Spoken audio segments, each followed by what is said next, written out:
et un certain nombre d'éléments ont été adoptés. Je voulais d'abord vous dire que demain à 15 h, nous aurons un point de presse au niveau donc des affaires étrangères avec les ministres de la Santé et de l'Éducation nationale sur les questions notamment des mesures et leur mise en œuvre au niveau de la gratuité et au niveau des recrutements.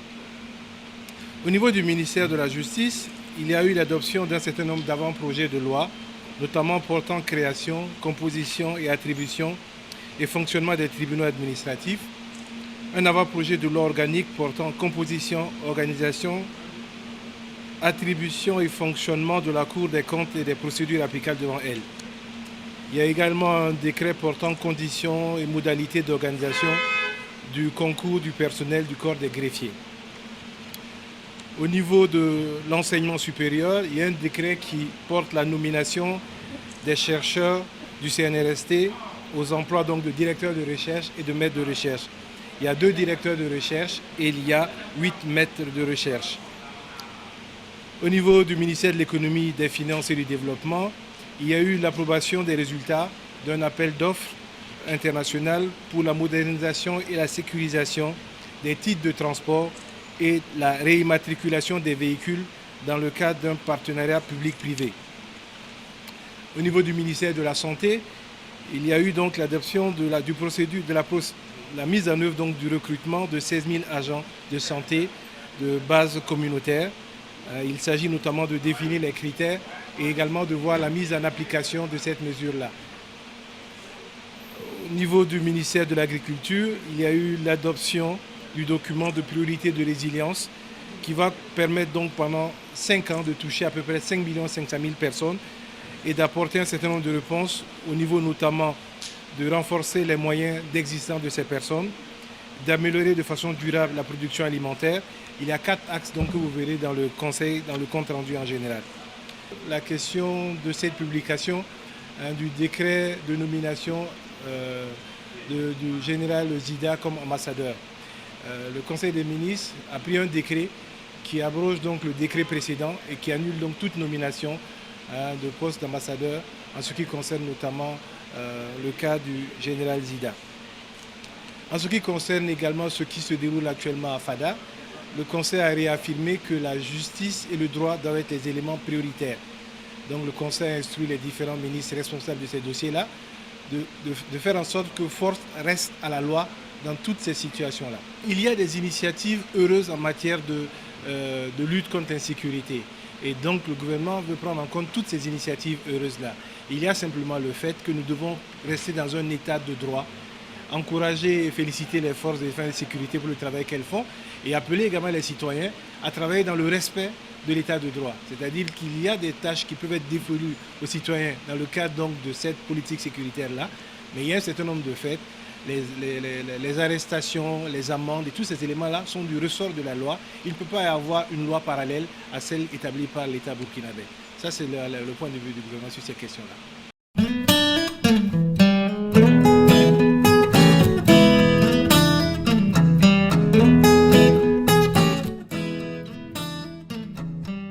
À Kosiam, le président Roch-Marc Christian Kaboré a reçu les hommes d'affaires de la Turquie, une délégation composée d'un groupe dénommé Fels Surat Group basé au Nigeria, avec ceux-là venant directement de la Turquie qui ont l'intention de s'investir plus au Burkina Faso. Sayın Başkanı ziyaretimiz Nijerya'dan ve Türkiye'den gelen bir heyetle gelmiş olduk. Donc cette délégation est venue pour faire une visite de courtoisie et aussi féliciter son Excellence, Monsieur le Président du Burkina Faso, et pour lui souhaiter beaucoup de succès et de prospérité pour l'avenir de Burkina Faso aujourd'hui. Et cette rencontre était très bénéfique et nous avons beaucoup bénéficié avec ces conseils. Également, nous avons échangé sur des points d'investissement, surtout les hommes d'affaires turcs qui sont venus de la Turquie, également ceux qui s'activent actuellement au Nigeria, quels sont les domaines d'investissement, sur quoi nous pouvons travailler ensemble, quels sont les besoins exactement du Burkina Faso actuellement, et nous avons écouté ces conseils vis-à-vis de ceci. Parmi eux, ceux qui s'activent sur la construction de BTP, aussi le système solaire et énergétique, qui veulent investir également ici au Burkina Faso. Nous activons déjà ici au Burkina Faso en tant que Collège Horizon International, que le directeur général est présent ici. Et donc, sur le plan éducatif, nous avons déjà fait des pas, mais c'était un échange fructueux pour nous de voir les possibilités à l'avenir de travailler en tant que les Turcs qui sont ici en Afrique installés déjà, aussi ici dans ce pays accueillant et très chaleureux, Burkina Faso. On vous remercie de votre attention. Après la délégation des hommes d'affaires de la Turquie, une autre audience a été accordée à Abdal Karim Ewaïda, ambassadeur de l'État palestinien au Burkina résident à Bamako. Aujourd'hui, j'étais très honoré d'être reçu par Son Excellence le Président de Faso. Je transmets un message de Son Excellence Président Mahmoud Abbas, un message de félicitations à Son Excellence et un message de condamnation de ce qu'il a passé des attaques terroristes à Ouaga et de voir avec Son Excellence c'est quoi les moyens de coopération entre les deux pays. Le Burkina a une situation ferme et nette par rapport à la cause palestinienne. Et moi, je suis aussi aujourd'hui ici pour réaffirmer la continuation de cette position. Son Excellence le Président, il a confirmé que la cause palestinienne, c'est une cause juste. Et on est toujours à côté la cause palestinienne, que le Burkina Faso il soutient la Palestine à tous les niveaux. Et ils vont continuer à soutenir parce que c'est une cause juste. L'initiative, il y a des initiatives internationales, notamment l'initiative française, qui essaye de trouver un moyen pour former un groupe de soutien, comme c'était passé avec l'Iran. Ça veut dire qu'il y a un groupe de soutien et pour voir comment ça passe les négociations entre les deux parties, mais au moins à un certain point, il peut intervenir. Et pour former ça, il faut trouver un emploi de temps. On ne peut pas, par exemple, retourner encore une fois aux négociations sans un emploi de temps qu'il précise toutes les étapes, et quand est-ce qu'on va commencer et où on va arriver et quand ça va finir. Et c'est par rapport à ça, on soutient l'initiative française et on demande à tout le monde de le soutenir parce qu'à la fin, il n'y a pas d'autre choix. Soit la guerre, soit la paix. Nous, nous préférons la paix. Et la paix, elle a un seul chemin. C'est le chemin de négociation et de discussion entre les parties.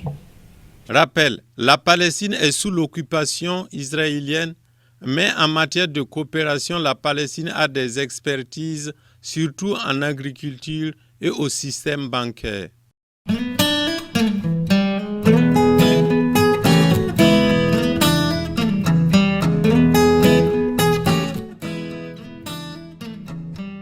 Le procureur général du Faso, près de la cour d'appel de Ouagadougou, a animé une conférence de presse ce mardi 15 mars 2016. 3 points étaient à l'ordre du jour. La situation à Diapaga, à Fadangourma et à Saint-Quince. Sur les faits survenus à Diapaga, alors tout est parti de faits présumés de viol commis sur une mineure par un jeune homme.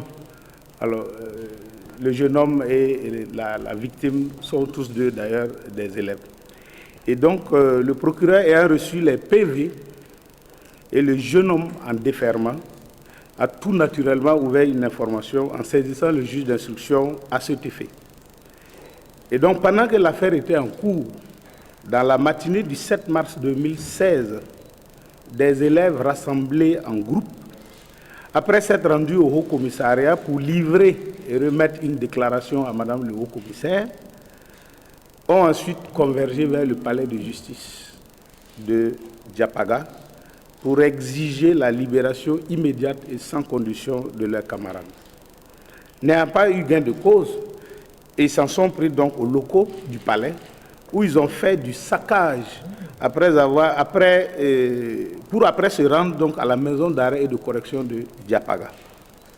À ce lieu, ils ont incendié le hangar, ils ont le local abritant le moulin ainsi que le moulin lui-même. Et ils ont saccagé le dispositif d'éclairage et blessé plusieurs agents de la garde de sécurité pénitentiaire. À l'heure où je vous parle, la situation est calme et les élèves auraient même présenté donc leurs excuses aux autorités administratives locales. Alors, ce qui concerne Fada, là également, tout est parti d'une enquête de police judiciaire qui a abouti donc à l'interpellation et la conduite de 12 personnes au parquet de Fada Ngourma. Alors, de cette enquête, il est ressorti que 10 des 12 personnes qui étaient membres d'une association d'autodéfense.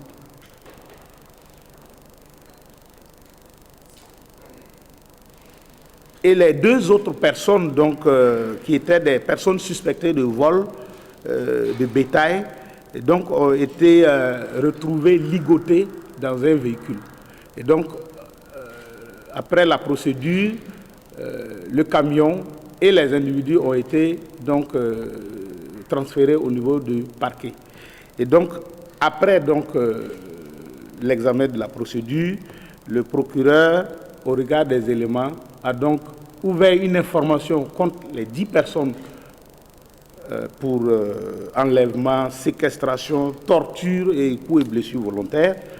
Et contre les 2 personnes soupçonnées de vol, un mandat de dépôt a été décerné contre chacun d'eux et il devait être traduit devant le tribunal correctionnel de Fada. Alors, quant à l'incident survenu à la brigade territoriale de gendarmerie de Saint-Cancé, alors là, le 12 septembre 2016, la brigade a été saisie par un habitant de cette localité qui s'est inquiété du fait que son frère et son neveu, qui sont passés de l'autre côté de la frontière Saint-Cancé-Togo, ne sont pas encore revenus. Et donc, surtout qu'ils sont allés sur appel téléphonique d'un individu. Donc, ils s'inquiétaient donc de cette situation. Alors, le 13, dimanche matin, le même habitant informait la brigade territoriale de ce que les corps de son frère et de son neveu ont été retrouvés sous un pont. Et donc, la brigade s'est déportée immédiatement sur les lieux. Les constatations d'usage ont été faites et à l'issue, un individu a été interpellé parce que suspecté. Alors, après donc une perquisition à son domicile, alors, où on a découvert pas mal d'indices, l'intéressé a été maintenu en garde à vue. Et malheureusement, les habitants de la localité sont allés, après le passage de la gendarmerie, ont incendié donc la maison de ce monsieur. Et après cet incendie, ils sont allés à la brigade territoriale pour exiger la libération de la remise plutôt de cet individu. Alors débordés, bien entendu, les éléments de la gendarmerie n'ont pas pu empêcher donc la population estimée à 1 millier de personnes. Hein. Ils ont défoncé donc les portes de la brigade, ils ont extrait donc le gardé à vue, qu'ils ont lynché à mort, et ils ont incendié des hangars et occasionné beaucoup d'autres dégâts. Ils ont même blessé une quinzaine d'éléments de forces de défense qui étaient sur les lieux. Alors, hier lundi, le procureur du Faso de Tenkodogo a effectué un déplacement sur les lieux pour soutenir et encourager les éléments qui y sont. Et donc, il est rentré de sa mission et à l'heure actuelle, il semble que le calme est revenu à Saint-Cancé et donc la situation est donc maîtrisée. Le procureur lance un appel à la population et à toute association, quelle que soit sa dénomination, que tous les parquets sont ouverts à toute personne, tous les commissariats de police sont ouverts, toutes les brigades de gendarmerie sont ouvertes pour recevoir les dénonciations ou les personnes prises en flagrant délit.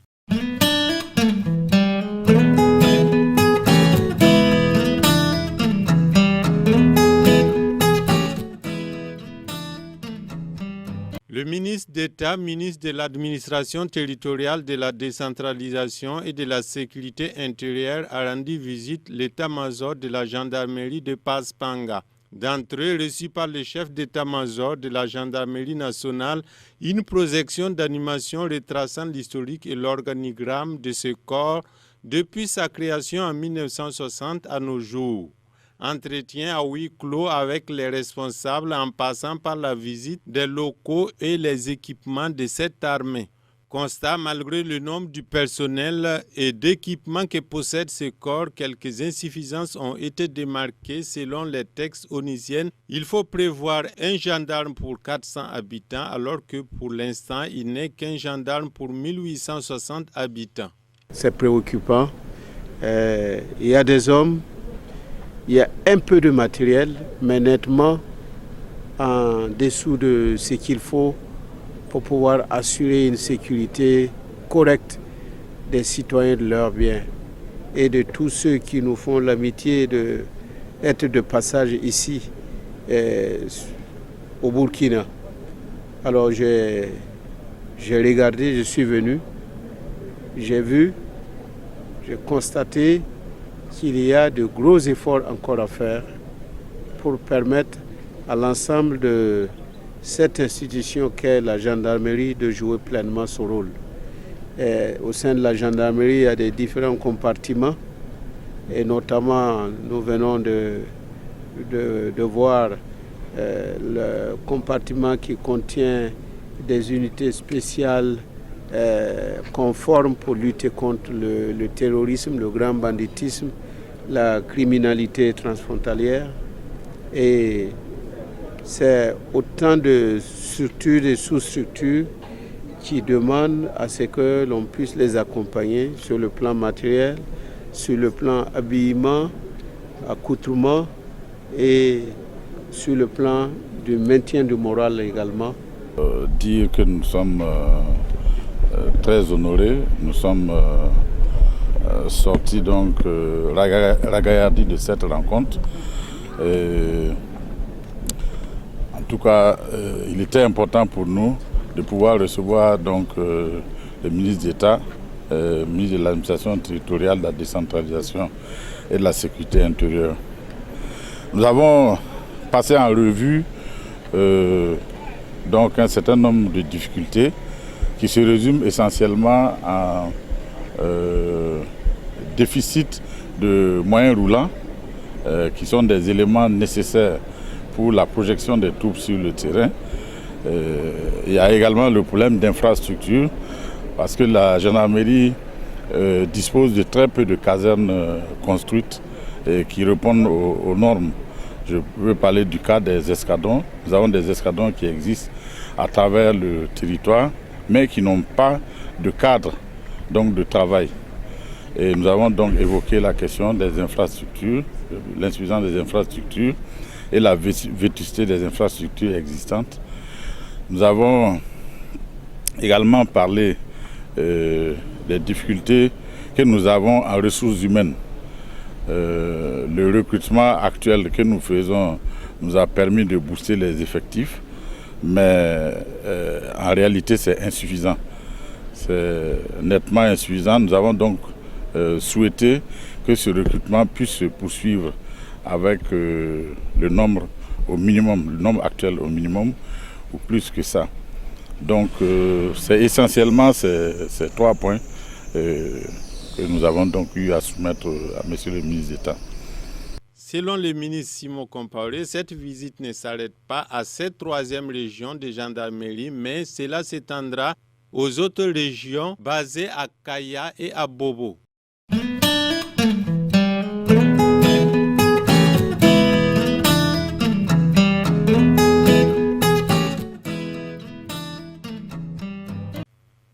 Débuté le 4 mars 2016, c'est le dimanche 13 mars 2016 à minuit qu'a pris fin la clôture des dépôts de candidature pour les élections municipales du 22 mai prochain. À quelques heures de la clôture, à la commission électorale indépendante de l'arrondissement numéro 4, quelques partis que nous avons rencontrés ont pu déposer la liste de leurs candidats.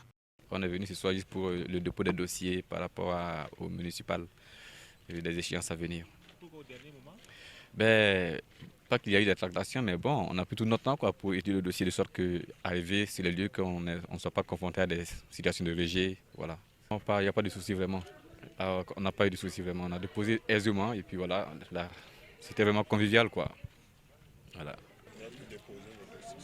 Oui, c'est le dernier arrondissement, des 12 arrondissements et des 6 communes rurales que composent la région du Kadiogo. Voilà, qu'on vient de déposer ce soir. Voilà pour le compte du Kadiogo. Il faut dire qu'il y a peut-être eu un peu de difficultés compte tenu de l'engouement qu'il y avait des militants, pas des moindres, pour des postes bien sélectionnés. Et pour un grand parti comme le CDP, il fallait peut-être régler certains contentieux qu'on a. Et je pense que le parti est pétri d'expérience. Ils ont pu, avec la collaboration de la direction nationale, pouvoir régler tous les contentieux qu'il y avait au sein, à l'interne, et qu'aujourd'hui c'est avec un sentiment de joie qu'on est en train de finaliser les dépôts de nos candidatures pour le compte des municipalités 2016.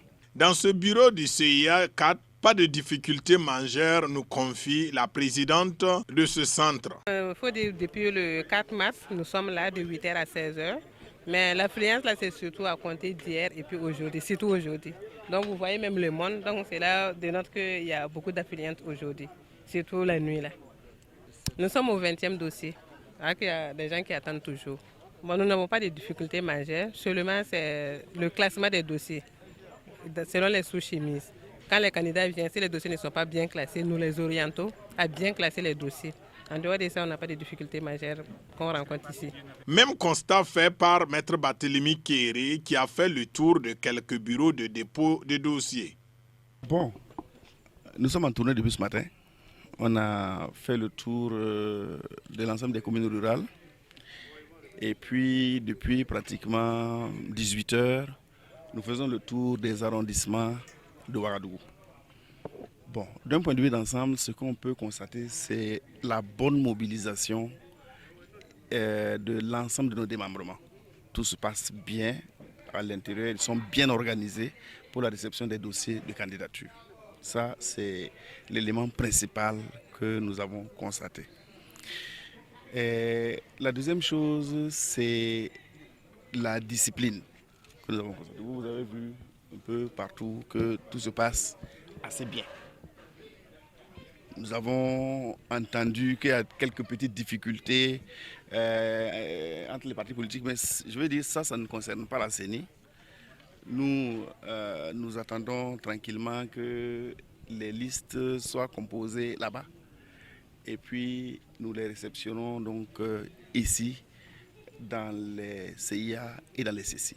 C'est une satisfaction totale au niveau de la Commission électorale nationale indépendante CENI, puisque depuis l'ouverture des dépôts de candidature, il n'y a rien à signaler, nous a confié Maître Barthélemy Kéré.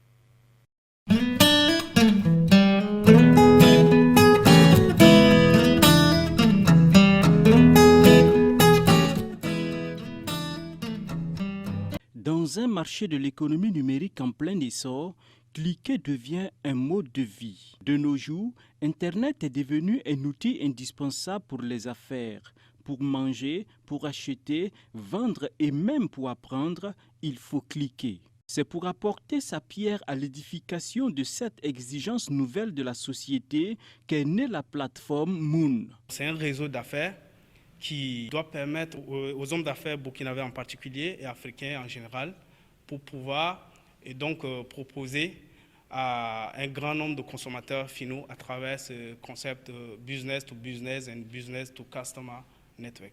Cette plateforme qui se veut réductrice des distances est une solution à la mauvaise gestion du temps à un mode d'utilisation très simple. C'est très simple, il suffit de créer son profil shop, c'est-à-dire son profil client, et puis grâce aux identifiants qu'on va vous donner, vous vous connectez sur la plateforme, et puis vous avez le moteur de recherche qui est directement lié à votre profil. Donc vous pouvez taper l'article que vous voulez, ce que vous voulez acheter, et donc les articles vont s'afficher en vrac déjà sur votre profil avec 100 magasins qui proposent l'article du moins cher au plus cher. Donc ça vous permet aisément de pouvoir consommer moins cher. Conçu avec beaucoup de patience, d'amour et surtout avec beaucoup d'intelligence, les promoteurs entendent une appropriation des consommateurs et des hommes d'affaires de cet outil qui, du reste, demeure un cadre d'échange fiable et facile d'utilisation. Il ne reste donc plus qu'à taper le www.moon-6world.com.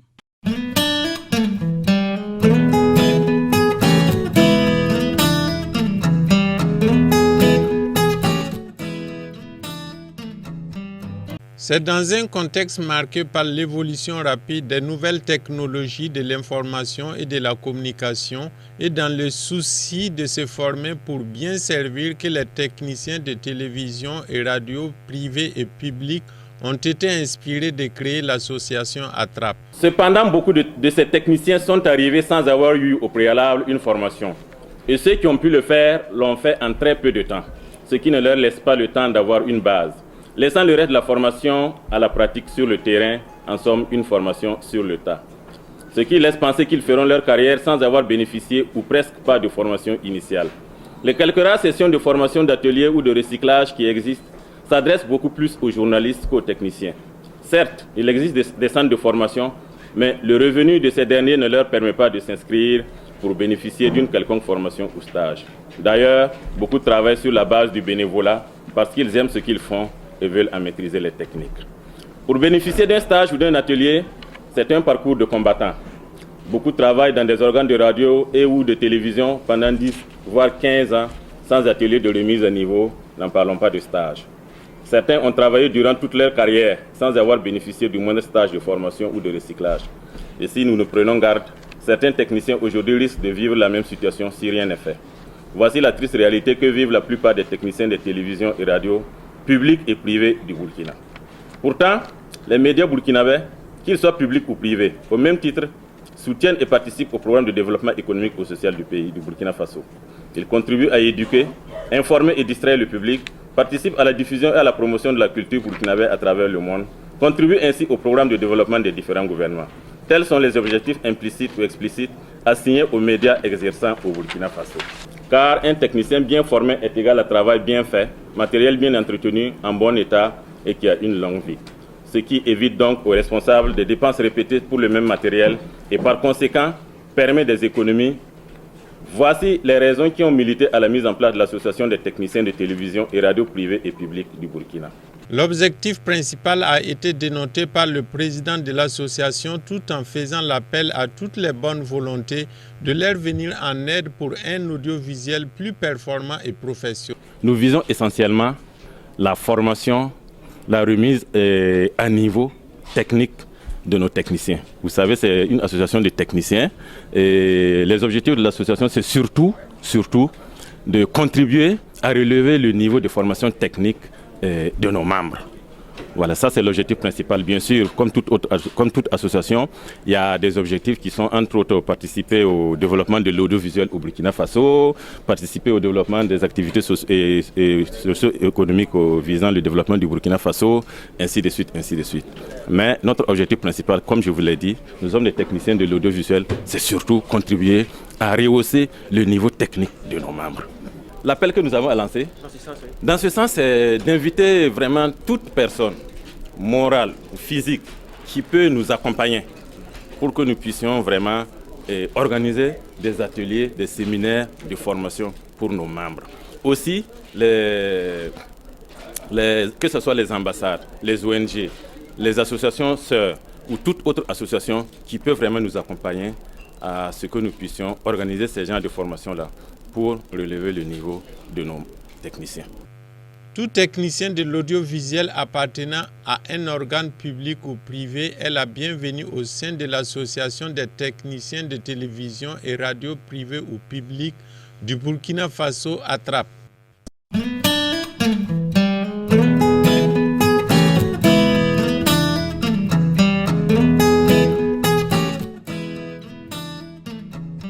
« 613 millions de francs CFA, c'est le coût total du projet de construction du nouveau temple de l'église des Assemblées de Dieu de Tanguin Barrage. Porté par son pasteur principal et l'ensemble des fidèles, la pose de la première pierre a eu lieu ce dimanche en présence du président du Conseil général des Assemblées de Dieu du Burkina Faso. Pour le pasteur Michel Ouedraogo, au-delà d'une pose de pierre, cette cérémonie appelle à une rétrospection et au souvenir de ce que Dieu a fait pour cette église locale au travers de son fondateur, le missionnaire Pierre Dupré, depuis 1947.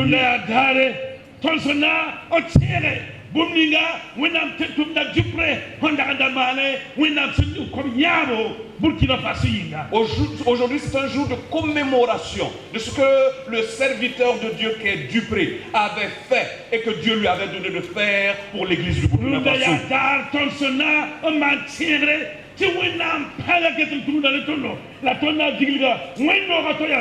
Aujourd'hui, nous nous rappelons que la force, la puissance de Dieu continue d'agir au milieu de nous et nous allons poser une pierre pour un nouveau temple pour la gloire de Dieu.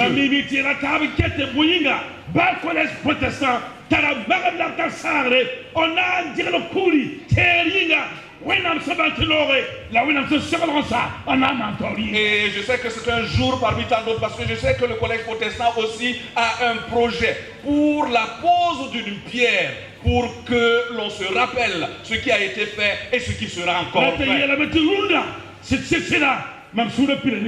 C'est pour dire simplement qu'aujourd'hui, je suis véritablement rempli de joie. Il y a Assemblée de Dieu.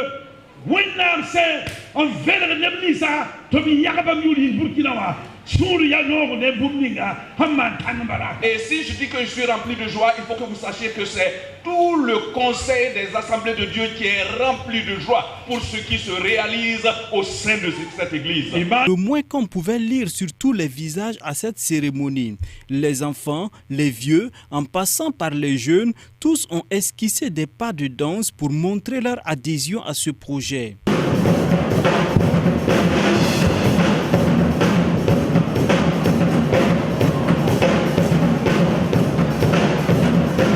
À ce jour, tout le budget est déjà bouclé par la foi et il ne reste plus qu'à l'entrepreneur de démarrer les travaux. C'est un budget par la foi, il est pratiquement bouclé dans le sens que les chrétiens ont fait des souscriptions qui, au vu des souscriptions des chrétiens, en 3 ans et demi, ce projet est réalisable.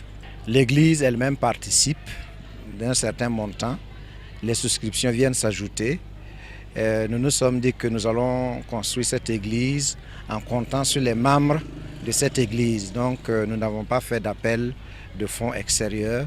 Je crois que les chrétiens ont désiré construire cette église de leurs propres mains. C'est le signe de la foi et de la confiance que nous plaçons dans le Seigneur qui œuvre. Et Jésus a dit que lorsque vous aurez tout fait, dites, vous êtes des serviteurs inutiles. En fait, nous sommes des serviteurs inutiles. Et le Seigneur se sert de cette église pour faire accomplir sa pensée et sauver des âmes dans la ville de Ouagadougou. Rendez-vous est donc pris dans 3 ans et demi pour l'inauguration de ce joyau par la foi.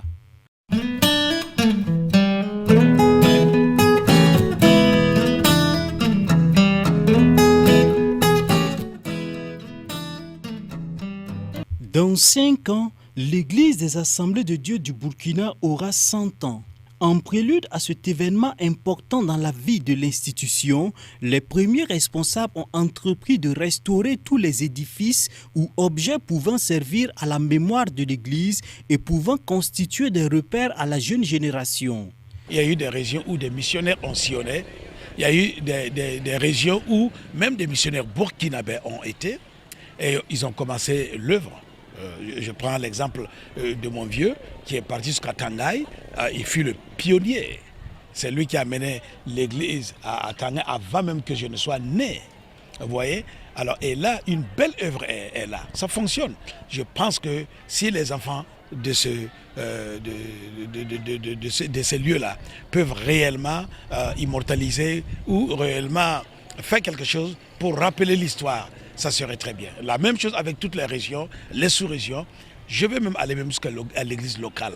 Alors essayez même de demander à ce que chaque église locale, si c'est possible, essaye d'écrire comment l'église a commencé.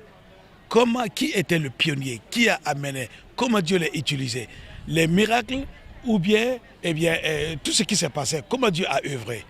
Je crois qu'on doit être reconnaissant alors à ces héros-là, ne pas les oublier, alors, et puis savoir que ce que Dieu a fait avec eux et à travers eux, il peut le faire toujours, aujourd'hui. Au nombre de ces pionniers, on peut citer le pasteur Pierre Dupré.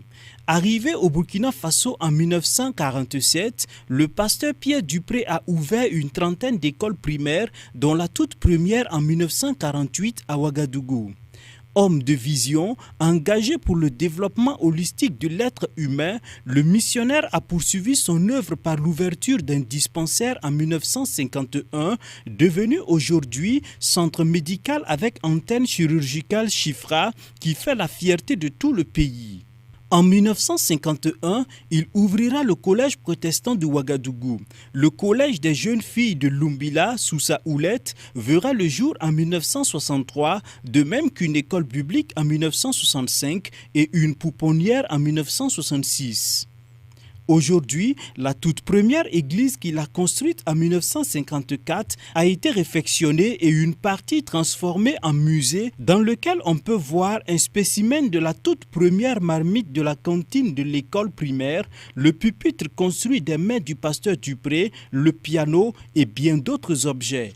C'est un modèle pour nous, sa vie, son exemple, son travail nous inspire et nous essayons d'imiter ces personnes, comme Paul le dit, imiter de telles personnes, nous essayons d'imiter ces personnes. Et le musée, c'est un peu comme un acte que nous posons pour nous rappeler de ce qui s'est passé. Parce que le problème dans notre église, c'est la faillite de la mémoire. On n'a pas de mémoire. On n'a pas de mémoire, on se souvient de personnes et c'est un peu une faillite de l'Afrique parce qu'on n'a pas d'histoire. On ne sait pas où on est parti, on ne sait pas ce qui s'est passé. Et ça, c'est une erreur quand même, parce que Dieu est le Dieu de l'histoire. Et à chaque fois, quand on voit dans la Bible, on dit « Souviens-toi ». Fais ceci, et quand ton fils va te demander pourquoi tu fais cela, tu te diras parce que l'Éternel a fait ceci. Donc nous avons fait ce musée. Pourquoi les enfants nous posent la question, mais ce bâtiment c'est quoi? C'est parce que quelqu'un est venu, c'est parce que quelqu'un a évangélisé, c'est parce que quelqu'un a fondé une église, il a fondé des écoles, il a fondé un hôpital, il a créé un orphelinat, il a fait une œuvre magnifique, une œuvre gigantesque. Et je disais à mes collègues ce matin, Dupré en fait c'est un homme ordinaire qui a fait des choses extraordinaires. Et je pense que chacun de nous, qui sommes ordinaires, nous pouvons avec la grâce de Dieu faire des choses extraordinaires. L'œuvre du missionnaire Dupré a produit du fruit et continue d'en produire pour la gloire de Dieu. Puissent les jeunes générations trouver dans cette vie des ressources pour avancer dans la voie du Seigneur encore et encore.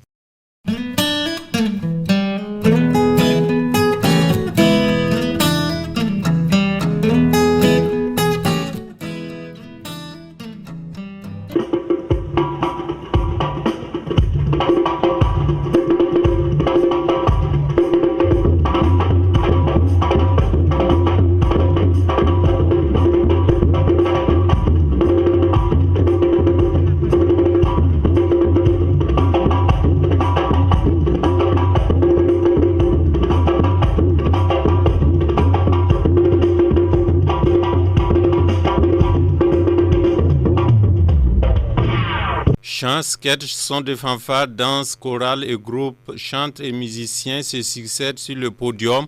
C'est la cérémonie d'ouverture du podium Azaf.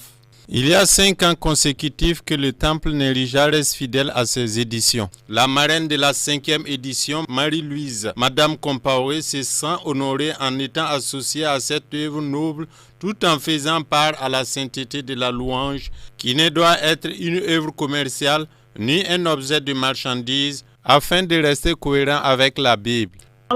À ma qualité de marraine de la présente édition de Podium Azaf 2016, nul n'est besoin de souligner qu'à toutes les fois que je suis associé à une œuvre de cette nature, œuvre dédiée à la louange et à l'adoration de notre Sauveur et Seigneur, je me sens honoré à un degré inexprimable.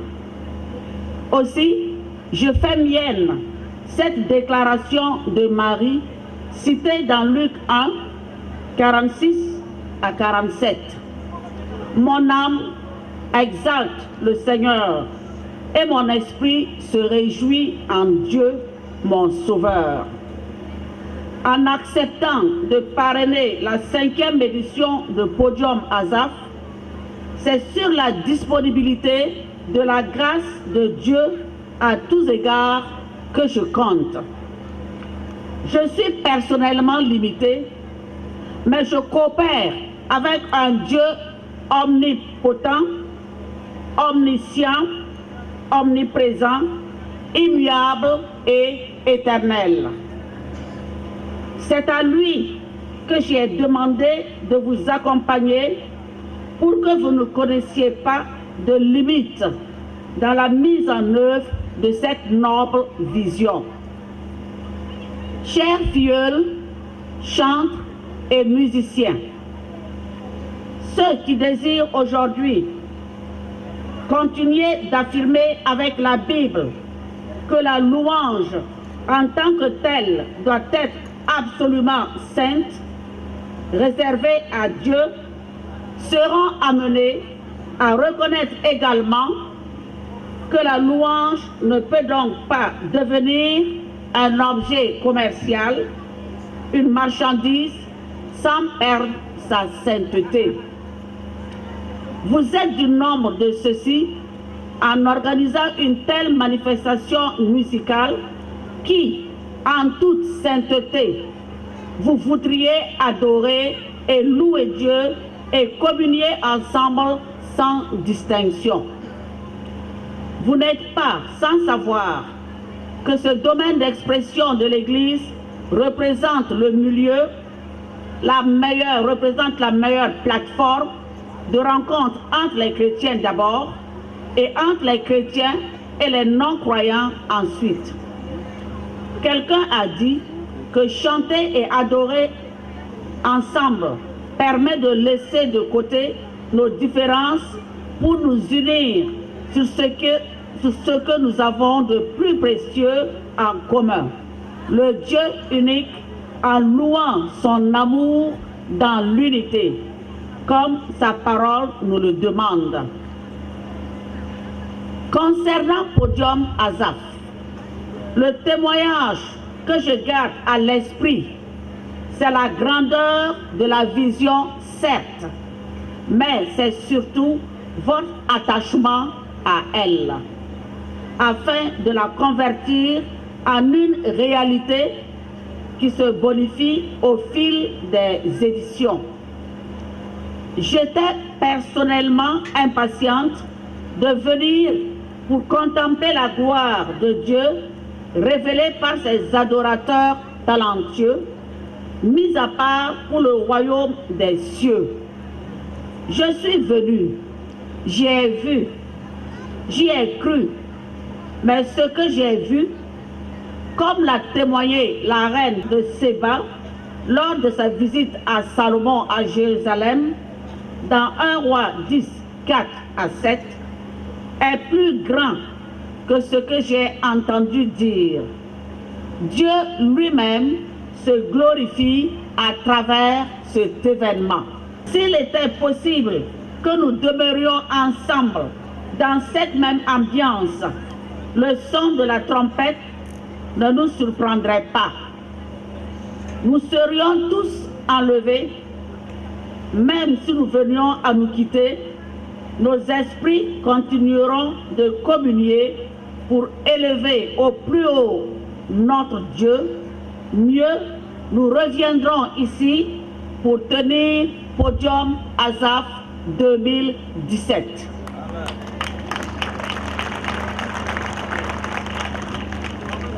Monsieur le Président, honorables invités, Mesdames et Messieurs, ma prière est que cette initiative aille de l'avant en se fortifiant, en s'élargissant pour atteindre les autres contrées du Burkina Faso et au-delà. Le docteur Michel Ouedraogo, président de l'exécutif des Assemblées de Dieu, représentant de l'Arongo, a proféré des paroles de bénédiction sur la foule présente à cette cérémonie en les invitant à se réjouir avec Podium Azaf 2016.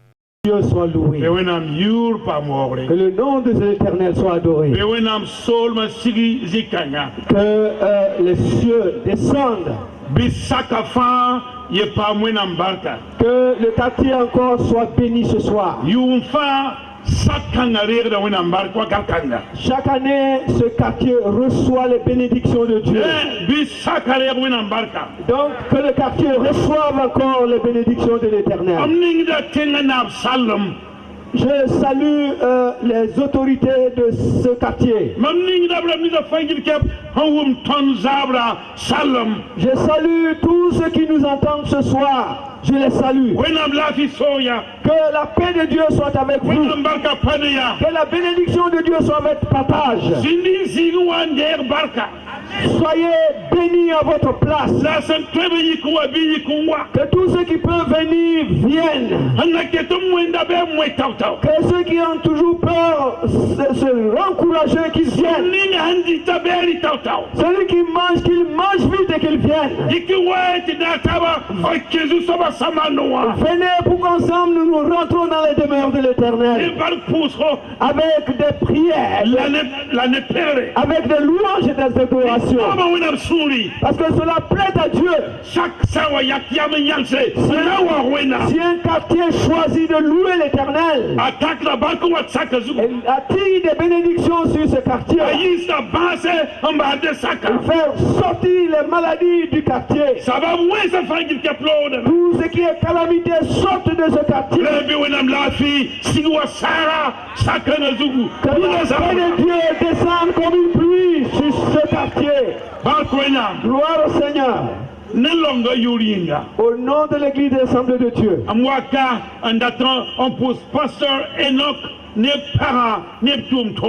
Je viens ici saluer la grande œuvre du pasteur Enoch Yamego et son épouse. Il est le pasteur principal de l'église Temple Nerija.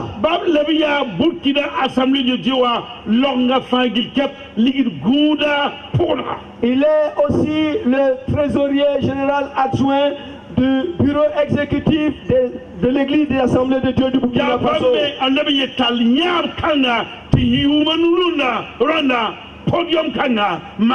C'est lui également qui a eu cette vision de Podium Azaf. Et durant 5 ans, cette édition se tient. Je voudrais donc les saluer de tout mon cœur. Que Dieu les bénisse. Que Dieu les fortifie. Que Dieu agrandisse leur vision. Et que Dieu accomplisse ce dont ils ont dans le cœur.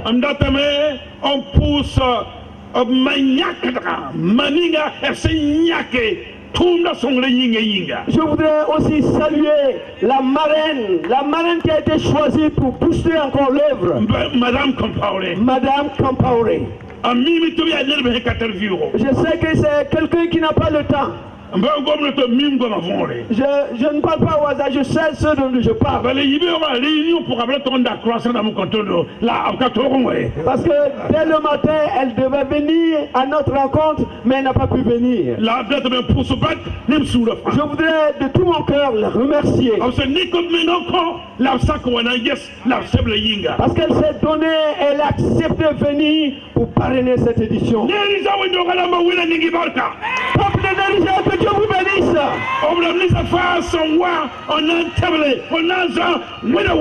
Et tous ceux qui sont venus pour soutenir l'œuvre, que Dieu vous bénisse.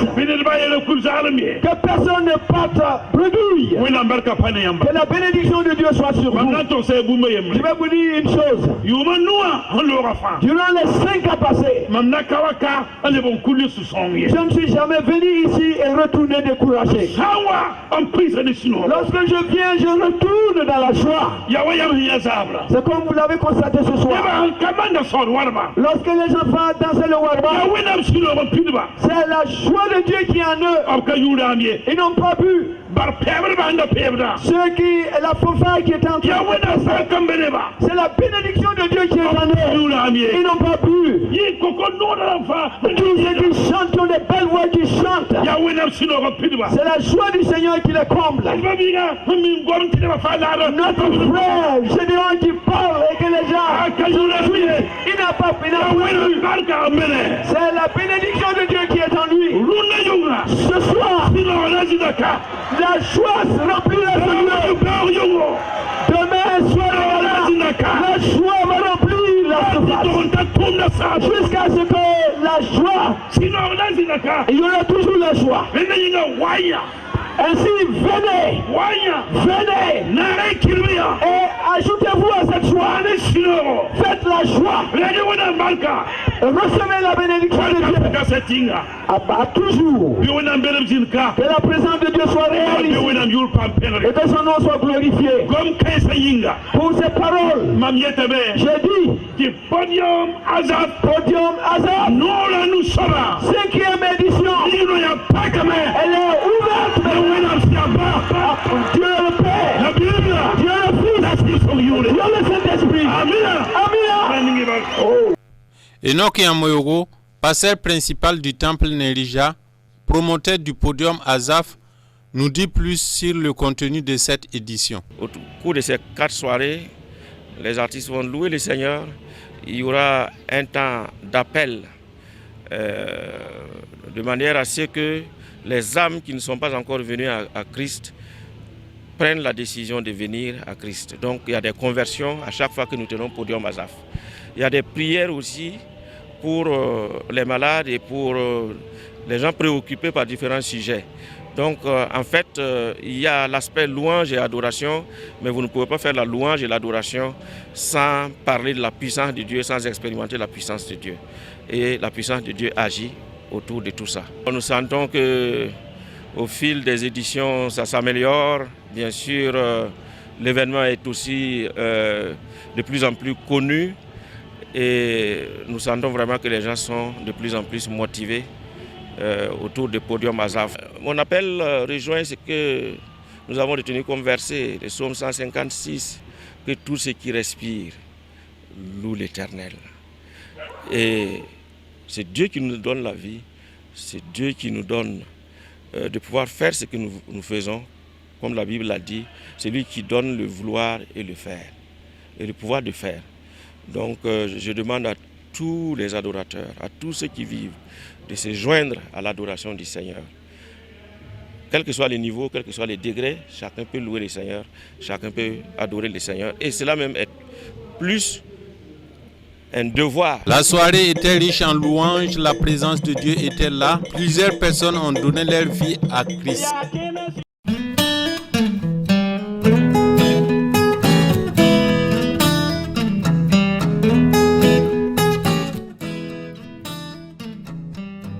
Dieu a inspiré à son serviteur Enoch Yamoyoro, pasteur principal du temple Nerija, de tenir chez eux des rencontres annuelles regroupant plusieurs artistes et musiciens, chantres et fioles de différentes églises locales, de différentes dénominations et les consacrer à la louange dénommée Podium Azaf. Des nuits de louange parce que le Seigneur nous l'a inspiré de tenir justement ce genre de rencontres annuelles pour les consacrer à sa louange. C'est très important parce que nous savons tous que ce que le Seigneur nous demande dépasse nos compétences locales. Il est vrai que le temple Nerija, à travers ses compétences locales, compose à ce qui se passe annuellement autour du podium Azaf. Mais nous sollicitons l'apport de plusieurs autres personnes de toutes les dénominations, des églises sœurs, pour venir nous soutenir. Vous savez très bien, j'aime cette formule en morée qui dit « Soussoara », c'est-à-dire une façon d'appeler les gens à venir vous aider pour cultiver votre champ. Et les gens viennent volontairement et cela nous réjouit le cœur. Nous en sommes vraiment très motivés pour ça. C'est très important pour nous. La marraine Marie-Louise dénote sa volonté de soutenir de telles causes justes qui rassemblent plusieurs chantres et artistes de plusieurs églises locales et de différentes dénominations pour louer et adorer le Seigneur. J'ai accepté parrainer ce podium Azaf parce qu'il s'agit de la louange, de l'adoration au Seigneur. Et tant qu'on parle de louange, d'adoration pour le roi des rois, le Seigneur des seigneurs, j'ai le cœur très réjoui et je suis partant. Et l'initiative est très belle. Parce que c'est une initiative qui permet au monde entier, tout le village, à tous les chrétiens de louer et d'adorer Dieu. Je sais que les chrétiens le font d'habitude dans leur église, mais ici, c'est le corps de Christ réuni ensemble. Et cela me réjouit parce qu'il loue Dieu dans l'amour et dans l'unité. Le thème est vraiment pertinent parce que c'est le Seigneur qui nous donne la vie. C'est le Seigneur qui nous permet d'être en bonne santé. Que tout ce qui respire loue l'Éternel. Et il est digne de louange et d'adoration. C'est lui le Créateur. Il a tout créé en nous. Il a tout créé sur cette terre. Donc nous devons louer l'Éternel. Et à chaque fois que les gens ont l'initiative de louer et d'adorer Dieu, comme je l'ai dit initialement, cela me réjouit le cœur. Et je suis partante. J'aime bien supporter, soutenir, accompagner tous ceux qui sont prêts à louer le Seigneur. Le docteur Michel Ouedraogo, président de l'exécutif des Assemblées de Dieu, ne cache pas ses émotions, très ému de l'inspiration de cette église locale qui ne fait que renforcer la vision générale de l'exécutif des Assemblées de Dieu et fait appel aux autres églises locales de suivre l'exemple du temple Nérija. Ouais, pour moi, vraiment, je suis très heureux et encouragé parce que cette église locale a toujours été un exemple. Parce que vous savez que dans notre vision générale des Assemblées de Dieu, nous avons la section louange, adoration. Et nous avons toujours souhaité que toutes les églises, ou du moins dans toutes les régions, quand on organise de telles rencontres pour une célébration de louange et d'adoration au Seigneur. Et nous voyons que cette église est une église exemplaire. Et le pasteur et son épouse, réellement depuis 5 ans, se donnent pour cette cause-là. Et j'ai toujours tout fait pour les assister, pour les encourager. Donc ce soir, je peux dire que je suis rempli de joie. Et je voudrais interpeller les autres régions, les autres églises, de bien y mettre leur part. Et de s'organiser et prendre du temps dans leur région pour louer et célébrer le Seigneur, comme fait l'église Nérija. Donc je suis rempli de joie et je ne fais que louer le Seigneur. Je pense qu'il y a une très bonne évolution. Surtout les témoignages qui se passent. Alors, et les témoignages qu'on entend. Après le programme, on entend toujours vraiment des commentaires, des témoignages positifs. Et chaque année, on voit que ça ne fait que s'améliorer. Et les gens sont beaucoup plus confiants. Et le pasteur même et son épouse sont beaucoup plus confiants parce qu'ils savent qu'ils ne se sont pas trompés. Ils savent que ce n'est pas une erreur qu'ils sont en train de faire, mais ils sont en train d'accomplir une vision que le Seigneur les a confiée. Donc ça s'évolue bien et je suis très content. Les attentes de cette 5e édition ne sont pas différentes qu'aux autres années précédentes, mais il y a des perspectives et des objectifs à atteindre. Nos attentes pour cette 5e édition ne sont pas très différentes de ce que nous avons vécu dans le passé. Nous voulons voir des âmes sauvées, bien sûr en plus grand nombre. Nous voulons voir les musiciens, que ce soit les instrumentalistes, que ce soit les compositeurs, que ce soit les vocalistes. Nous voulons voir tout ce monde de l'art s'approprier du podium Azaf. Parce que c'est comme ce que je disais, ce que Dieu nous demande à travers podium Azaf dépasse les cadres d'une église locale. Et nous voulons voir cela prendre de l'ampleur. Les perspectives sont que nous voulons, comme l'apôtre Paul l'a dit dans 1 Corinthiens 15, 58, demeurer inébranlable dans ce que nous faisons et travailler de mieux en mieux. Donc nous voulons que, édition après édition, il y ait vraiment une amélioration et que cela soit visible. Et nous allons travailler à ça. Et notre souhait est que, à l'avenir, avec l'aide du Seigneur, qu'on puisse même former les musiciens, que ce soit les instrumentalistes, que ce soit les vocalistes, que ce soit les compositeurs. Nous rêvons de cela et aidez-nous dans la prière pour que nous puissions atteindre ces objectifs. Podium Azaf est une œuvre noble à soutenir pour la gloire de notre Dieu, que toute personne loue l'Éternel.